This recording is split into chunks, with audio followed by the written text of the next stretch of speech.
Hello, this is my audience.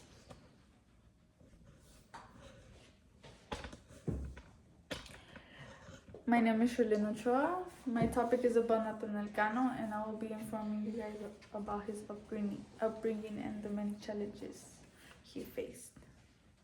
To start off, how many young kids do we see taking hate from millions of people for the simple fact that he was just trying to mix a few genres to make one as a whole? It's not very often that we see kids going out and using the only resources they have to upbring themselves and their families. In this speech, I will be discussing about how Nathaniel Cano was able to upbring himself and his family and made a change in the Latin music world. To begin, we're gonna start off with his teenage years. Nathaniel Cano was born in Hermosillo, Sonora, and he was surrounded by Latin music, many things like cumbia, many things like norteño, many things like corridos, and this was all an inspiration for him, but more was Crecer Germán and Ariel Camacho. They were one of the biggest hits of the time, the biggest artists, and Nathaniel Cano made sure to use those inspirations. And he learned how to play some instruments like the piano. He learned how to do the accordion, the guitar, and all the music that surrounded him. And one of the interviews from an article, he stated, "When we were kids, corridos were not very famous and people didn't recognize them. Nobody important sang them. Actually, my goal was to focus on people our age. We were told that corridos were looked down on and we were excluded." This shows us how from a young age Nathaniel Cano was thinking already of making a change to his community, to the world, to the music industry. From this, we see how he uses all his resources from learning how to use the instruments, and he starts mixing his favorite genres like pop, corridos, and trap. One of his biggest influences was trap and corridos together.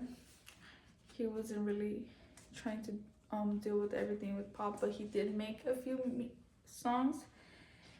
But his first song that ever did hit big was El de la Codeína, which was trap and corridos together. And he was getting a lot of hate, but Nathaniel Cano wasn't stopped by that. It actually motivated him even more, and he stated that I concentrated on putting other lyrics to the more youthful corridos since I was still a kid. I started to grab the audience's attention. I think we've had a great influence in changing that part of history. This genre is not a joke. This genre is a respect, and it's already number one. And we see that even though all the hate he was getting, he was still number one in those billboards. Now that we've seen all his efforts and how he has been put on the billboards, we see more artists with the same genre being put on the billboards. I can name a few, like Peso Pluma, Tito WP, Junior H, Gabito Ballesteros, and even artists that aren't Mexican, like Ovi. I think he's like Puerto Rican, somewhere from Central American or the Caribbean. And he made sure to make a few songs of his that made it to the billboards. And we see that Nathaniel Cano is still there, hitting the billboards with his genre till this day. And this is where he states how grateful he is. It said He says, "It gives me pleasure and I love it. In the end, we are creating music in the same genre. I felt a bit bored before there were no other artists doing corridos tumbados. It was just me. Now there's these other grupos coming out with corridos. This is supporting what we wanted them to support.